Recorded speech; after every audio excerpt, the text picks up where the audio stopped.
ماما صافا لاباس عليكم؟ البارح هضرنا انا والطبيبه على السقيه اللي كترتق في الشهر التاسع، الوغ كو بزاف منكم اللي سولوا طرطقات لهم السقيه قبل الوقت، صافي دير من 34 اسبوع حتى ل 38 اسبوع. هاد الحال من قبل من قبل ممكن تطق السقيه حتى قبل. دونك شنو كنديروا؟ دونك بيان سور البيبي كيكون مازال عليه الحال باش يتخلق. دونك اول حاجه خاصنا نضربوا الشوكه ديال الورك اللي هي الشوكه ديال التنفس ديال البيبي. هاد الشوكه عندها ان سول اوبجيكتيف، هو ان كدير لاكسيليراسيون ديال لا ماتوريتي بولمونير، هي ديال البيبي كتحل باش كيفاش كيخرج ما كيلقاش صعوبه في التنفس. فوالا دونك هذه اول حاجه. كياخذوا دو بريز ياك؟ دو بريز كنديروا وحده بحال هكا اليوم مع 7 العشيه، الثانيه 7 العشيه مور 24 ساعه. دونك شنو كنديروا؟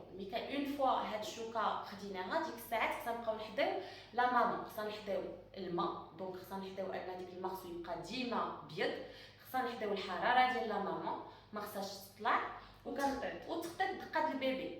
الوغ نفس الشيء بحال اللي كترتق السقيه قبل الوقت بحال اللي كترتق في الشهر التاسع، يعني نفس الحوايج كنراقبوا. كاين فرق فقط في ان ديك التحليله اللي كتعطيو التحليله كدار كل 48 ساعه، جوج مرات في السيمانه.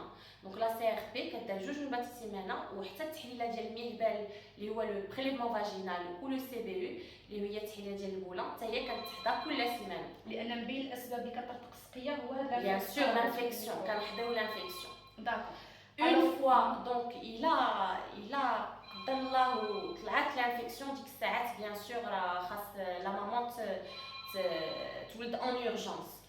الوغ في هذه الحاله ملي كترتق السقيه قبل الوقت بزاف، يعني لا مامون ما كتوسبيتاليزاش هنايا، ما كتنعش، كتبقى دير هذه المراقبه هذه وهي في دارها.